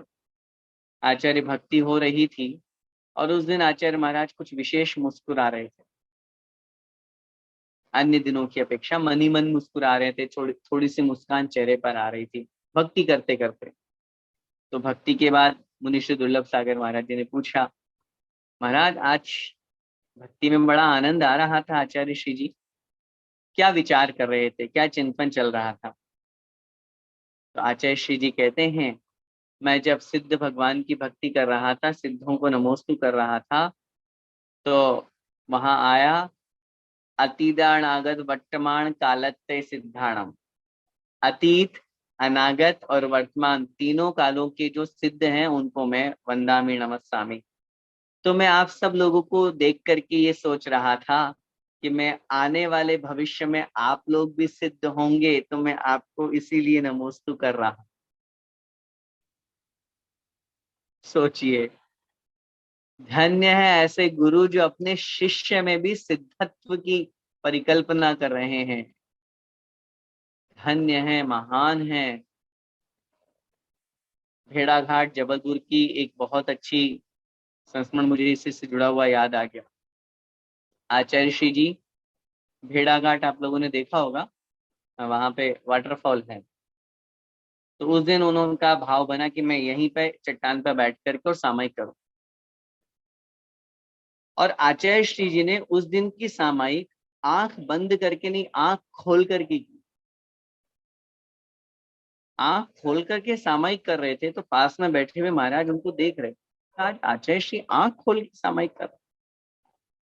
ऐसे तो हमेशा आंख बंद करके करते हैं, मध्य में बीच में खुल जाए अलग बात है, लेकिन पूरे सामायिक में आंख खोले हुए एक टक, ऐसा नहीं कि देख रहे हैं इधर उधर, एक टक।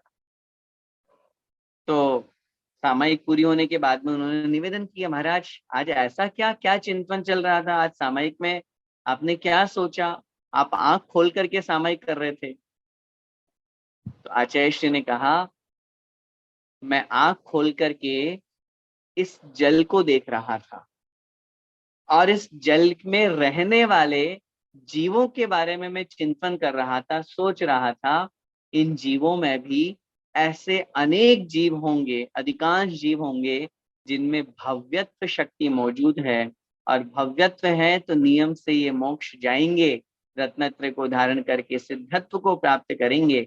तो मैं उस सामायिक में उन्हीं भावी सिद्धों की परिकल्पना करके उसका चिंतन कर रहा। सोचिए, प्रत्येक जीव मात्र के प्रति जिनके अंदर दया और करुणा और सिद्धत्व की कल्पना परिलक्षित होती है। हम सब जानते हैं कि गायों को बचाने के लिए उन्होंने क्या क्या नहीं किया, गौशालाएं खुलवाई, बच्चियों को सुरक्षित रखने के लिए क्या क्या नहीं किया, प्रतिभा स्थली खुलवाई। भारत देश को आज जहां इंडिया बोला जा रहा है, और हम सब जानते हैं कि उस डिक्शनरी में इंडियन शब्द का मीनिंग क्या लिखा हुआ है, नाम जब भारत है, तो क्यों हम अपनी संस्कृति को खो रहे हैं? हमने भारत बोलो इंडिया नहीं नारा लगवाया, मातृभाषा पर जोर दिया, हिंदी भाषा पर जोर दिया। ये सारे के सारे देश और राष्ट्र को संबोधित कर रहे हैं। आज बड़े बड़े नेता, प्रधानमंत्री भी जिनके चरणों में झुक करके, जिनके पास में सलाह लेने आते हैं, चाहे वो अमित शाह हो, चाहे पीएम मोदी साहब हो, चाहे देश के बड़े बड़े, चाहे आपके राजनाथ सिंह साहब हो, पहले रामनाथ कोविंद थे, ये जो राष्ट्रपति थे, अभी द्रौपदी, वो जो मुर्मू जी हैं वो पहुंची थी, और भी राज्य के तो जितने हैं सब, जितने भी सीएम वगैरह सब पहुंचते ही रहते हैं। तो ऐसे महान साधक जो देश का, राष्ट्र का हित चाहते हैं, धर्म का हित चाहते हैं, अपन सब धन्य हैं। और कभी प्रसंग होगा तो आपको, और अनेक बहुत सारे हैं, मैं कह रहा हूँ सैकड़ों प्रसंग है जिनको सुनकर के हमें आचार्य श्री से बहुत प्रेरणा मिलेगी। जीवन को आगे बढ़ाने के लिए हमें एक साधन मिलेगा, एक रास्ता मिलेगा। वास्तव में हम सब धन्य हैं कि आचार्य भगवंत के युग में हमारा जन्म हुआ, और हम सब उनको दर्शन कर पा रहे हैं, उनकी स्वाध्याय का लाभ ले पा रहे हैं, उनकी वाणी सुन पा रहे हैं, उनको आहार दान दे पा रहे हैं। हम तो बस यही चाहते हैं, पुनः जो मैंने प्रारंभ में कहा था, आचार्य भगवंत दीर्घायु हो, शतायु हो, हम सबकी उम्र आचार्य भगवंत को लग जाए। और बस आचार्य श्री के चरणों में एक ही प्रार्थना है, भगवंत शीघ्राति शीघ्र हम भी आपके समान इसी तरह से, हम भी आपके समान इसी तरह से मोक्ष मार्ग के साधक बन करके अपनी साधना करें। अभी एक मैसेज आया है, 1 मिनट। पंडित जी साहब, आपसे निवेदन है कि हम बहुत गदगद हो रहे हैं अभी आपसे सुन के, तो आपसे बहुत एक हाथ जोड़ के निवेदन है, एक 10-15 मिनट तो और प्लीज है ना, ये वाला जो चल रहा है ये एक बार चालू रखे। बहुत अच्छा लग रहा है, बहुत मजा आ रहा है, हम लोग सब सुन रहे हैं, बच्चे मतलब मम्मी सब लोग सुन रहे हैं, तो बहुत अच्छा बहुत लग रहा अच्छा। है। प्लीज 10-15 मिनट और। चलते हैं, पंडित आगे जी जरा बढ़ते हैं। और जो चमत्कार बहुत वाला अच्छा जो लग रहा स्मरण। है, ये पंडित मैं जी, इस बात पर ये कहना चाहूंगा कि जैसे आचार्य भगवान मानतों स्वामी महाराज ने भक्तामृत स्तोत्र की रचना में उन्होंने एक शब्द का प्रयोग किया कि यदि ये स्तोत्र किसी को अच्छा लगे तो ये अच्छा क्यों लग रहा है, इसमें मेरा कुछ नहीं है, ये तो भगवान की भक्ति ही एक ऐसी चीज है जिसके माध्यम से लोग आकर्षित होते हैं। और जब भगवान की भक्ति है तो लोगों को आकर्षित करेगी ही करेगी। ऐसे ही आचार्य श्री है ही ऐसे। आचार्य श्री का व्यक्तित्व, आचार्य श्री का कृतित्व, चाहे चेतन रचनाएं हो चाहे अचेतन रचनाएं हो, वो है ही ऐसे कि उनके बारे में तो जितना कहा जाए, जितना प्रसंग सुना जाए वो कम ही हो। चलिए इसी प्रसंग में और आगे अपन प्रसंग सुनते हैं। एक बार की बात है, आचार्य भगवंत सामायिक में बैठे हुए थे, और सामायिक में आंख बंद करके सामायिक कर रहे थे। और आचार्य श्री जब सामायिक, अभी तो ये आप भी बहुत अच्छे तरह से समझिए कि अभी तो थोड़ा सा उनकी उम्र को लेकर के बोले या इतने लोग थोड़ा सा अधिक जुड़ने लगे हैं, लेकिन जो शुरुआती समय था उस समय सामान्य रूप से दरवाजे खुले रहते थे, ये सब चीजें हुआ करती थी। तो सामायिक से पहले वो, चूंकि अपन जानते हैं कि आचार्य श्री के जो रचनाएं हैं वो भी बहुत महत्वपूर्ण है। हिंदी में भी उन्होंने बहुत सारे काव्य रचनाएं करी, समय सार, नियम सार, प्रवचन सार, जो भी ग्रंथ हैं इन सबका पद्यानुवाद किया। तो एक बार उन्होंने कोई प्रसंग लिखा, श्लोक लिखे, हिंदी के पद्य लिखे, और सामायिक होने के बाद में जब उन्होंने देखा तो वो कागज वहां पे नहीं मिले उनको। तो जब कागज नहीं मिले तो कोई बात नहीं, थोड़े दिन बाद देखते हैं कि कोई एक सज्जन, नाम मैं आपको उजागर नहीं करूंगा, और उन सज्जन ने उन काव्यों को अपने नाम से प्रकाशित करा दिया। उन सज्जन ने वो काव्य वहां से चुराए और चुरा करके अपने नाम से प्रकाशित करा दिए कि काव्य की रचना मेरी है। तो जो उनके आसपास रहते थे, मुनि महाराज थे, अन्य थे, उन्होंने जाकर के और निवेदन किया आचार्य श्री जी से, महाराज ये तो आपकी रचना लगती है, ये तो आपने लिखे थे, और उस दिन ये यहाँ से गायब भी हो गए थे। तो और वो सज्जन आए भी थे, तो हो सकता है वो यहाँ से ले गए हों। तो आचार्य श्री मुस्कुराते हुए बोले, आप लोगों को क्या लगता है कि क्या सचिन तेंदुलकर ही शतक लगा सकता है? नहीं नहीं, हम भी लगा सकते हैं। उन्होंने अगर हमारे से ले लिया, नहीं पूछा तो कोई बात नहीं, हम और शतक लगा देंगे, हम और शतक लिख देंगे। इस तरह से बड़ी सहजता में उन्होंने वो सब जाने दिया और यही भाव मन में रखा, और अपन जानते हैं क्या फर्क पड़ता है नाम से। कोई फर्क नहीं पड़ता है, बस फर्क पड़ता है वो उस जिनवाणी का स्वाध्याय होना चाहिए। आज सिर्फ और सिर्फ 9वीं कक्षा उत्तीर्ण कन्नड़ भाषी व्यक्ति अपने गुरु की वजह से, गुरु ने जो उनको संस्कृत पढ़ा, अलग से ट्यूशन लगवाई सबकी, ये तो जो मैंने आपको शेड्यूल बताया वो अलग था। इसके अलावा उन्होंने इंग्लिश का ट्यूटर लगाया, हिंदी भाषा, संस्कृत भाषा, इन सब भाषाओं के जानकार उनको पढ़ाते थे। और उसका ये चमत्कार देखिए, ये चमत्कार देखिए कि आज उन्होंने मूक माटी जैसा महाकाव्य लिख दिया, और ऐसा महाकाव्य लिखा जिसके ऊपर 50 से अधिक पीएचडी हो चुकी है। लोग रिसर्च कर चुके हैं, डॉक्टरेट की उपाधि प्राप्त कर चुके हैं। किन पे? जिनकी खुद पढ़ाई सिर्फ 9वीं क्लास थी। इतने बड़े महान आचार्य। मैं आपको एक प्रसंग सुनाना चाहता हूँ। आचार्य श्री का जो ज्ञान है, आचार्य श्री की जो साधना है, ये सिर्फ इस भव की नहीं है, अनेकों अनेकों भव की साधना है। आप लोगों ने नाम सुना होगा आचार्य विमल सागर महाराज जी का, और आप लोगों ने ये भी सुना होगा कि आचार्य विमल सागर महाराज जी जो थे ये निमित्त ज्ञानी थे, ऐसा लोक व्यवहार में प्रसिद्धि है। तो निमित्त ज्ञानी, ये यहाँ पे आप बैठे हैं और तो आपके घर में वो बता देंगे कहाँ कुआं है, कहाँ पे क्या रखा हुआ है, वो उनको नॉलेज था। तो एक बार आचार्य विमल सागर महाराज जी ने आचार्य श्री विद्यासागर महाराज जी के लिए बोला था, आप लोगों को क्या लगता है ये जो इनकी साधना है, ये जो इनकी तपस्या है, ये जो इनका ज्ञान है, ये इस भाव का है? नहीं, ये सिर्फ इस भाव में मुनि नहीं बने हैं, ये पिछले मनुष्य पर्याय में पिछले 7 भवों से मुनि बनते हुए आ रहे हैं। पिछले 7 भवों से मुनि बनते हुए आ रहे हैं।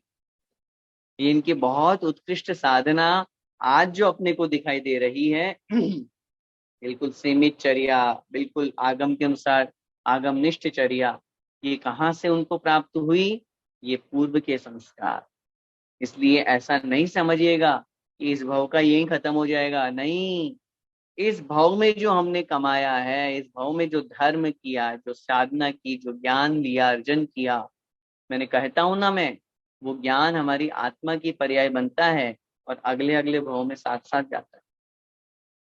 क्यों ऐसा होता है? जैसे उदाहरण समझिए, जैसे अपन ने बचपन में कोई पाठ पढ़ा और पढ़ने के बाद पढ़ लिया, आगे बढ़ते गए, पढ़ाई कंटिन्यू होती गई, आगे बढ़े, बड़े बड़े युवा हो गए, शादी हो गई, बिजनेस में लग गए, सब कुछ हो गया। अब उसके बाद में जब बच्चे हुए तो फिर अपन ने वापस बच्चों को पढ़ाने के निमित्त से वो बुक पढ़ी जो अपन ने खुद पहले पढ़ी थी। तो पढ़ते हुए अपन को तुरंत क्या होता है? अरे हाँ, याद आ जाता है, ये तो मैंने पढ़ा था ना। पिछले 20 साल जो निकले, ये बीच में जो गैप हुआ उसका क्या हुआ? 25 साल 30 साल का गैप का ये ज्ञान तो हमारे माइंड में था, लेकिन वो 30 साल के बीच में ऊपर थोड़ा सा आवरण आ गया था, लेकिन वो ज्ञान खत्म नहीं हुआ था। जैसे ही निमित्त बना और वो ज्ञान वापस प्रकट हो गया। ऐसे ही आज जो हम पढ़ रहे हैं, सुन रहे हैं, जो स्वाध्याय कर रहे हैं, ये भले ही आपको याद नहीं रहे, उसकी डरने की कोई आवश्यकता नहीं है, लेकिन समय काल परिस्थिति के बाद में अपने आप निमित्त मिलने पर ये ज्ञान उजागर होगा, ये ज्ञान प्रकट होगा, और हमें ये समझ में आएगा कि हाँ, निश्चित रूप से ये जो चीज है ये हमें याद हो गई, हमें याद आ गई। एक प्रसंग में आप लोगों के बीच में यहाँ रखना चाहता हूँ, जिसमें ज्ञान सागर महाराज जी से जब उन्होंने समाधि की, ये सारी के सारे प्रसंग हुए, और फिर उसके पश्चात जब उन्होंने उनकी समाधि होने के बाद में, क्योंकि उस समय तक ज्ञान सागर महाराज जी तो मुनि अवस्था में ही थे, जब उन्होंने दीक्षा दी थी विद्यासागर महाराज जी को, पूरे संघ ने मिलकर के फिर उनको आचार्य बनाया था। और फिर उसके पश्चात वो जो साधना का क्रम उनका था वो इस प्रकार से चला कि निरंतर उत्तर उत्तर वृद्धि होती गई। एक प्रसंग बुंदेलखंड का है, जैसे उन्होंने 6 रसों का त्याग सिर्फ 4 माह के लिए किया था, लेकिन नमक और मीठे का त्याग उन्होंने दीक्षा से पूर्व ही कर दिया था। सोचिए, हमारी थाली में थोड़ा सा नमक कम होता है और हम विकल्पित हो जाते हैं। भोजन में मीठा नहीं हो तो हमें आनंद नहीं आता है। उस साधक के बारे में सोचिए, आज 56 वर्ष होने जा रहे हैं और दीक्षा से पूर्व उन्होंने नमक और मीठे का त्याग कर दिया, स्वाद नहीं चखा। जो लोग ये कहते हैं, जो लोग ये बोलते हैं नमक नहीं खाएंगे तो बॉडी में ये कमी हो जाएगी, मीठा नहीं खाने से ये कमी हो जाएगी, अरे हरी वनस्पति नहीं खाओगे तो बॉडी में ये हो जाएगा, आंखों की रोशनी कम हो जाएगी। अरे मेरे गुरु आचार्य भगवंत की आंखों पर तो आज तक चश्मा नहीं लगा। कौन सी वनस्पति खाई उन्होंने? लोगों से जब जमीकंद त्याग कराने की बात करते हैं तो नहीं नहीं भैया जी, गाजर तो नहीं छोड़ेंगे, गाजर से तो आंखों की रोशनी बढ़ती है। आचार्य श्री ने कौन सी गाजर खाई? जीवन में ही नहीं खाई, फिर भी आंखों की रोशनी इतनी तेज है कि जीव दिख जाता है। आज भी बिना चश्मे के पूरा स्वाध्याय करते हैं, स्वयं स्तोत्र बड़ा वाला पढ़ते हैं, चर्या से कोई समझौता नहीं। और आप लोगों को मैं बताऊं प्रसंग, ये वनस्पति कैसे छूटी आचार्य श्री से। बुंदेलखंड का एक प्रसंग है। और चूंकि अपन जानते हैं कि जो साधक हुआ करते हैं उनको तो बस थोड़ी सी भनक चाहिए। एक बार आचार्य श्री आहार करके लौट रहे थे और एक बूढ़ी अम्मा किसी और से बात कर रही थी, किसी और व्यक्ति से आपस में चर्चा। और उधर से चलते चलते उन्होंने आचार्य श्री ने सुन लिया। चर्चा क्या थी कि चूंकि अपन सब जानते हैं कि जब गुरु महाराज जो का अपन आहार कराते हैं, दिन में एक बार आहार लेना होता है, बहुत साधना होती है, बहुत परिश्रम होता है। आप ये मत समझिएगा कि मात्र शारीरिक परिश्रम ही परिश्रम होता है। मानसिक परिश्रम शारीरिक परिश्रम से कई गुना अधिक होता है। आपको अगर कहा जाए कि आपको 1 घंटे बोलना है तो फिर देखो क्या क्या याद आएंगे, जमीन पे आसमान तारे, कितनी तैयारी करनी पड़ती है। आपको अगर कहा जाए कि बेटी की शादी है, आपको करना कुछ नहीं है, बस यहाँ बैठ के प्लानिंग करना है, पसीना आ जाएगा। तो जो मानसिक साधना हुआ करती है, शारीरिक श्रम नहीं मानसिक श्रम हुआ करता है, वो बहुत अधिक होता है। तो गुरु महाराज उस अनुसार आहार भी ग्रहण करते हैं। तो वो बूढ़ी अम्मा ये किसी और से कह रही थी, बुंदेलखंडी शब्द बुंदेलखंडी में, अरे क्या करे भैया, अब चौका में इतनी लौकी लगत है और लौकी के भाव बहुत बढ़ गए, रोज की 2-3 किलो लौकी लगत है, इतने पैसा कहाँ से लाए हम। अब आचार्य श्री बुंदेलखंडी जानते ही थे, इतने वर्षों से रहे। ये इसका मतलब ये हुआ, हो सकता है आप लोग नहीं समझ पाए हों या जो समझ गए हो समझ लीजिए कि उन बूढ़ी अम्मा का कहने का आशय ये था कि भैया चौके में लौकी बहुत लगती है और लौकी अभी बहुत महंगी हो रही है, रोज की 2-3 किलो लौकी कहाँ से लाएं, कैसे करें। तो आचार्य श्री ने जैसे ही ये शब्द सुने तो उनके मन में तुरंत ये भाव आया, इट मीन्स मेरे निमित्त से उस बूढ़ी अम्मा को कष्ट हो रहा। भाई आहार करने हम जाते हैं, हम भी हरी लेते हैं, हम भी आहार ग्रहण कर रहे हैं और लौकी ऑब्वियसली ग्रहण करते ही वो बहुत अच्छी बॉडी के लिए रहती है। तो हमारे निमित्त से, साधु के निमित्त से, जो उन्होंने सबका तो त्याग नहीं करा है ना, मेरे निमित्त से अगर उसके मन में ये इस तरह का विकल्प आ रहा है तो गुरु कभी नहीं चाहेंगे कि श्रावक के ऊपर कभी बोझ बने। और उन्होंने वहीं से आकर के तुरंत भगवान के सामने आजीवन हरि का त्याग कर दिया उसी समय। इस तरह से उन्होंने हरि वनस्पति का त्याग किया। उनके चमत्कार के तो प्रसंग बहुत सारे हैं। ऐसे ऐसे प्रसंग आप लोग सुनेंगे तो जिनकी जीवन में स्वयं चमत्कार घटित हुए हैं वो सब जानते हैं। एक प्रसंग मैं आप लोगों के बीच में रखना चाहूंगा। उस प्रसंग में आप सुनिए कि किस प्रकार आचार्य श्री कैसे साधना के माध्यम से, वो कोई चमत्कार नहीं चाहते हैं ना कोई अतिशय चाहते हैं, लेकिन कैसे साधना के माध्यम से लोग उनसे आकर्षित और प्रभावित होते हैं। एक बार की बात है, आचार्य श्री और पूरा संघ विहार कर रहा था और विहार करते करते थोड़ा सा आगे गए और तेज बारिश होने लगी। आचार्य श्री ने देखा आगे एक पुल है, वहां जाकर के थोड़ी देर रुक जाते हैं। ताकि बारिश सीधी सिर पे नहीं आए। और विहार करते करते पुल के नीचे पहुंच गए। पुल के नीचे लगभग आधा घंटे खड़े रहे, लेकिन बारिश रुकने का नाम नहीं ले रही थी। आचार्य श्री को कुछ भान हुआ। आचार्य श्री ने कहा पूरे संघ को, चलो विहार करते हैं, आगे बढ़ते हैं। सबने कहा महाराज बारिश हो रही है, और उतनी बारिश हो रही है जितनी अभी अपना आधा घंटे से यहाँ रुके हुए हैं, थोड़ी देर रुक जाते हैं। तो आचार्य श्री ने कहा नहीं, रुकना नहीं है, चलो। फिर दूसरे महाराज ने कहा महाराज बारिश बहुत हो रही है, रुक जाते हैं। आचार्य श्री ने फिर कहा नहीं नहीं, ये मेरा आदेश है, सब चलो विहार करते हैं। और उस पुल के नीचे से सब निकल गए।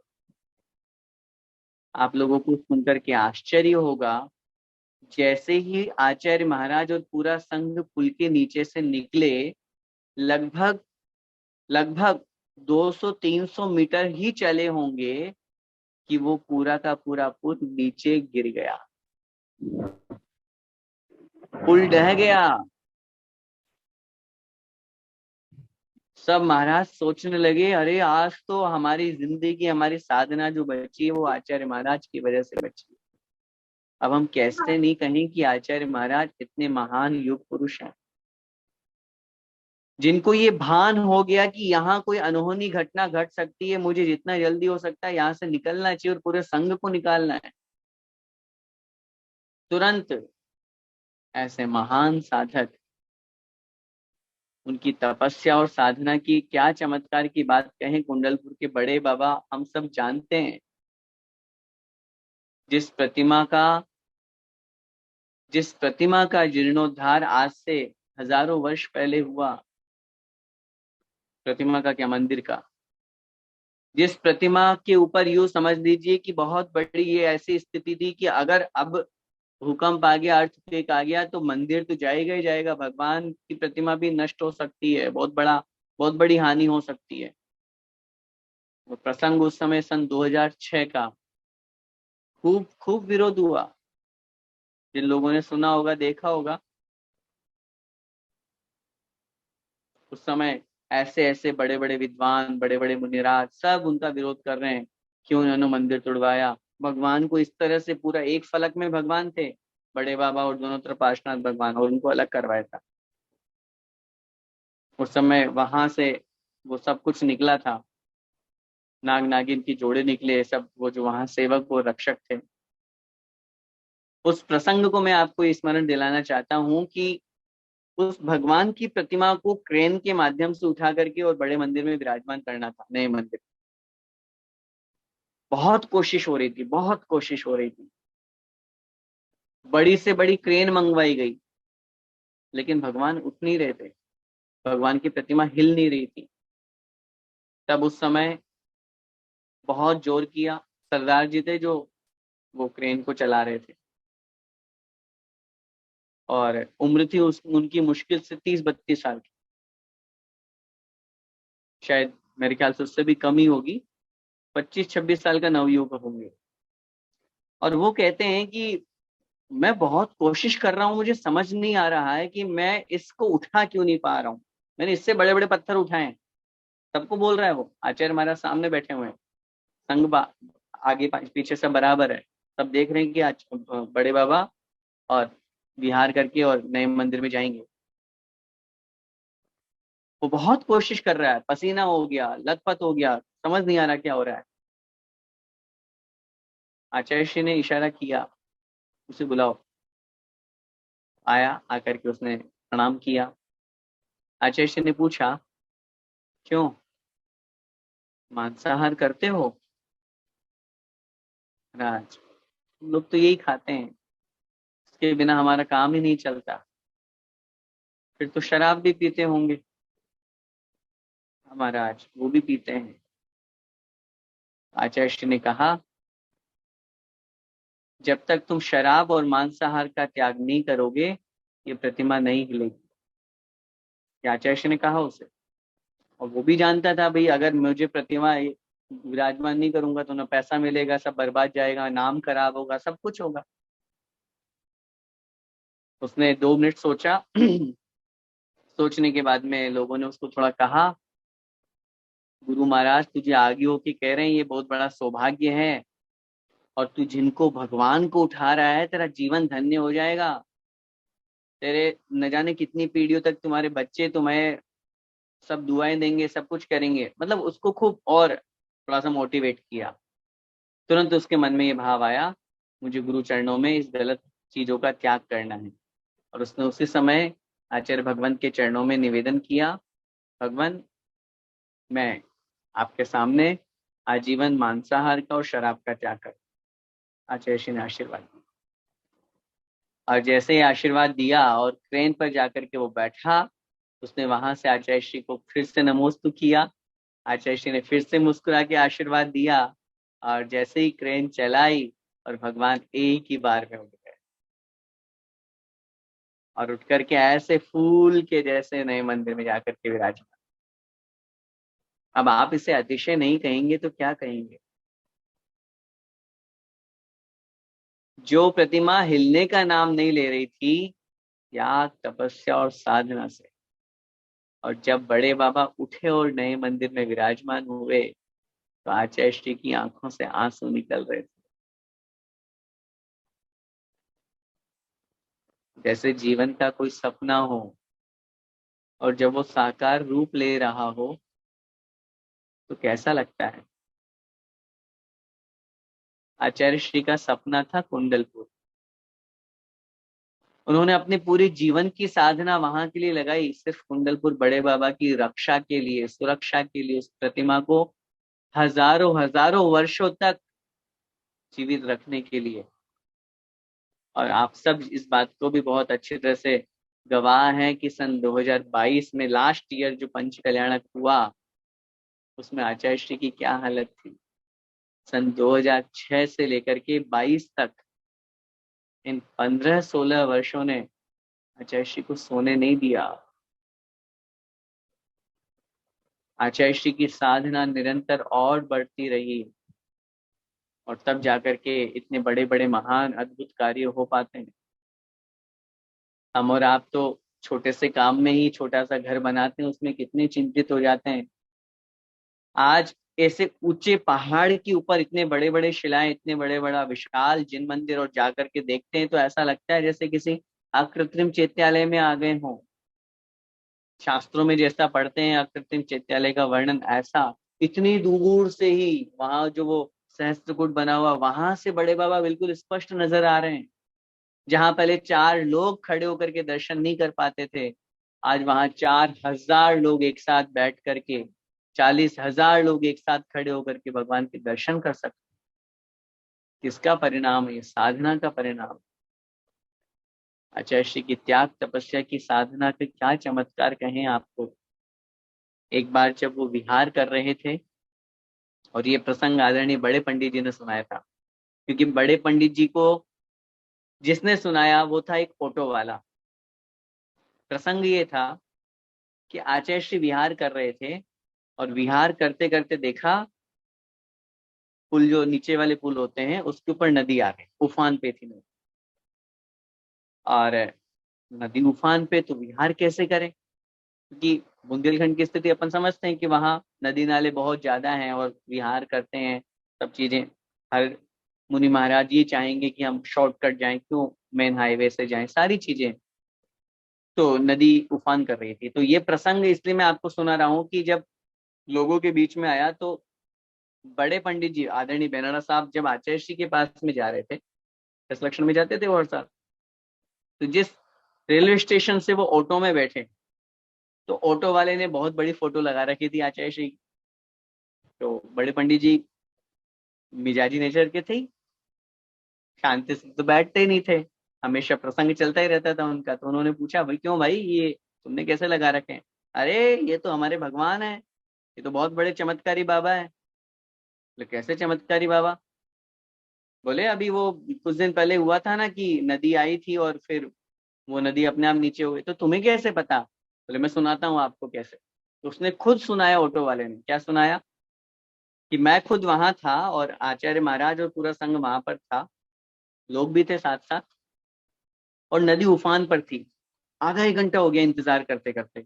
लोगों ने कहा महाराज रुक जाओ, महाराज रुक जाओ, अभी थोड़ा पानी कम हो जाएगा फिर विहार करेंगे। तो आचार्य श्री ने कहा देखते हैं। आचार्य ऐसा थोड़ी ना कि आचार्य श्री भी तुरंत एक बार में ही, वो भी तो अपनी साधना लगा रहे हैं, अपने गुरु जी को याद कर रहे हैं, बड़े बाबा को याद कर रहे हैं। और जैसे ही आचार्य श्री ने कदम बढ़ाना शुरू किया, लोगों को लगा महाराज पानी बहुत है, यहाँ नाभि के ऊपर तक पानी है, कैसे जाएंगे हम, और गलती से कोई एक आध बह गया तो। आचार्य श्री ने कहा ठीक चलो आओ, सब लोग एक साथ चलते हैं। और आचार्य श्री ने जैसे ही वहां उस पुल में कदम रखे, वहां पानी नीचे हो गया, पानी डाउन हो गया। कदम बढ़ाते जा रहे हैं, कदम बढ़ाते जा रहे हैं, पानी डाउन होता जा रहा है। अभी तो ऊपर दिख रहा है वो, लेकिन जैसे उनके कदम बढ़ रहे हैं, पानी डाउन डाउन डाउन होता जा रहा है। और वो आगे पूरी पुलिया पार कर गए। और वो ऑटो वाला बोला कि फिर बड़े बने, फिर तुमने क्या किया? अरे मैं क्या करता, मैं भी लगा दिया उनके पीछे अपना ऑटो। जैसे वो आगे गए और मैंने भी उनके पीछे पीछे अपना ऑटो पार कर लिया। और जैसे आश्चर्य तो देखो, जैसे ही पुलिया पार हुई, 25-30 कदम सब श्रावक जो साथ चल रहे थे, वो ऑटो वाला निकल गया, जो लोग साथ साथ थे वो निकले और वापस नदी उफान पर आ गई। वापस नदी उसी स्थिति में आ गई जिस स्थिति में पहले थी, पानी नाभि तक। अब इसे हम चमत्कार नहीं कहेंगे तो क्या कहेंगे? आचार्य श्री को वचन सिद्धि है। आचार्य श्री को बहुत बार लोगों ने देखा है। एक बार का प्रसंग, जब वो सामायिक कर रहे थे, तो सामायिक करते करते अचानक से पाटे से ऊपर उठ गए अपने आप। मतलब ऐसा फील, सब लोग देख रहे थे, बोले हाँ आचार्य श्री हवा में है, आकाश में है। वो बात फिर जब आचार्य श्री को पता चली, तब से फिर वो दरवाजा बंद करके सामायिक करने लग गए, क्योंकि फिर वही लोग हैं, अपन तो सब जानते ही हैं, फिर सामायिक नहीं होगी फिर आचार्य श्री जी की। वो उनको देखने वाले आएंगे, हल्ला करेंगे, आवाज करेंगे, तो सामायिक में डिस्टरबेंस होगा। तो ऐसे ऐसे बहुत सारे प्रसंग है, और भी बहुत सारे प्रसंग है। समय काफी हो रहा है, फिर और कभी अवसर होगा तो जरूर सुनाएंगे और जरूर कहेंगे। वास्तव में आचार्य श्री के तो प्रसंग, आचार्य श्री के संस्मरण और आचार्य श्री की बातें तो इतनी सारी है कि जीवन पूरा लग जाए तो भी उनकी बातें या उनके प्रसंग संस्मरण पूरे नहीं होंगे। मैं पुनः इस प्रसंग के सेशन को यहीं एंड करते हुए निवेदन करता हूँ और आचार्य भगवंत के चरणों में बारंबार प्रणाम और नमोस्तु करता हूँ। और यही भावना भाता हूँ कि भगवान शीघ्रातिशीघ्र आपका आशीर्वाद हमें प्राप्त हो, और हम सब आपके समान, आपके द्वारा बताए हुए उस मोक्ष मार्ग पर चलें और चल कर के अपनी इस आत्मा का कल्याण करें। और चूंकि अब तो और अधिक समय निकट है, हम सब यही भावना भाते हैं कि आचार्य श्री और अधिक स्वस्थ हों, निरोगी हों, दीर्घायु हों, बहुत अधिक लंबे समय तक साधना करते रहें। और न केवल साधना करते रहें, अभी तो मैं तो ये भी चाहूंगा कि जब कभी भी समाधि और संलेखना का शुभ अवसर मिले, उसके पश्चात वो हमारे भगवान बने, वो तीर्थंकर बने, और हम उनके गणधर बन करके अपनी आत्मा का कल्याण करें, उनका समोषण लगे, और हम गणधर बन करके उनकी दिव्य ध्वनि का रसपान करें, और उनके साथ उसी भाव से मोक्ष को प्राप्त करें। इसी मंगलमय भावना के साथ बोले द्वादशांग जिनवाणी माता की जय हो। आचार्य भगवंत महाकवि श्री विद्यासागर जी महामुनिराज की जय हो। दादा गुरु आचार्य भगवंत श्री ज्ञान सागर जी महामुनिराज की जय हो। पूज्य गुरुदेव निर्यापक श्रमण मुनि पुंगव श्री सुभाष सागर जी महाराज की जय। अढ़ाई द्वीपस्थ समस्त महामुनिराज की